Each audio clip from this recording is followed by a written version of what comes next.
I'm just trying to think of the way to open, you Oh, know? let's just keep talking. Yeah, what have you been doing for the last 5 years, Harry? Yeah. For the last 5 years, I've been working on my PhD studying Norwegian killer whales and how they feed and vocalize. And so I had the opportunity to go twice now to Norway. We were there in November. This place is unlike any other I've been to. It is so severe and beautiful. It takes your breath away, and it could take your life away if you're not careful.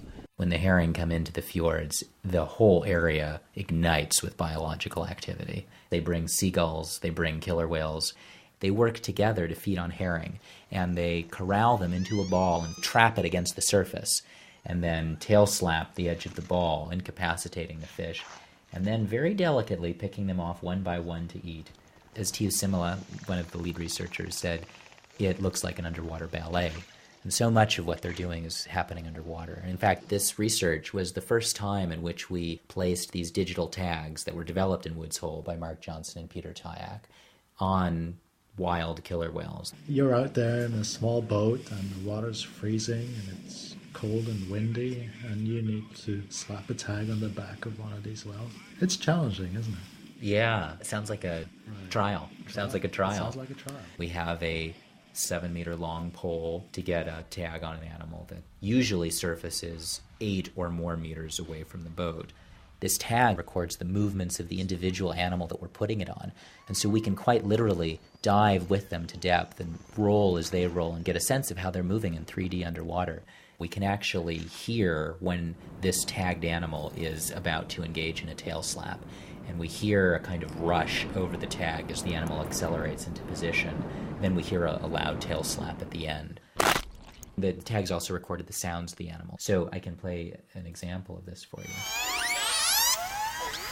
But I'm also curious about what makes up these different calls. So if we listen to this call, you can kind of hear 2 parts to it. And if we listen to this other call, it actually has 3 bits. If you take the second part of the first call that I played and you put it next to the third part of the second call, then it sounds like this. They actually sound remarkably similar. And so my hunch is that these animals could be using these smaller units of sound and rearranging those into more complicated patterns in order to generate the stuff of their vocalizations. There's a limited amount of daylight. How do you spend the rest of the days? We had to find something to do with our time. We always had a communal dinner, and sometimes we'd go to the tourist center. That was sort of this common social destination. The grocery store was right next to there. The chocolate there was amazing. They had milk chocolade, which is milk chocolate. And so we would buy dozens of these bars and bring them back to the ship and go through 1 or 2 bars of chocolate every day. Jeff McGee, the skipper, he's also a gifted musician and songwriter. And he wrote a gorgeous ballad while we were in the field our first season. And it really captured a lot of the spirit of what we were doing out there. And one night he performed it for us. There must have been some nice nature experiences with scenery and being so close to the animals. On one particular morning, we were following a group. A smaller animal stuck its head up out of the water, and he focused his eye right on each of us. It just reminded me that this was his world, and he was as aware of us as we were aware of him. This was their home, and we were guests there. We got 8 tags done and dusted, and our hard drives all encrusted. Can't take no more gigabytes.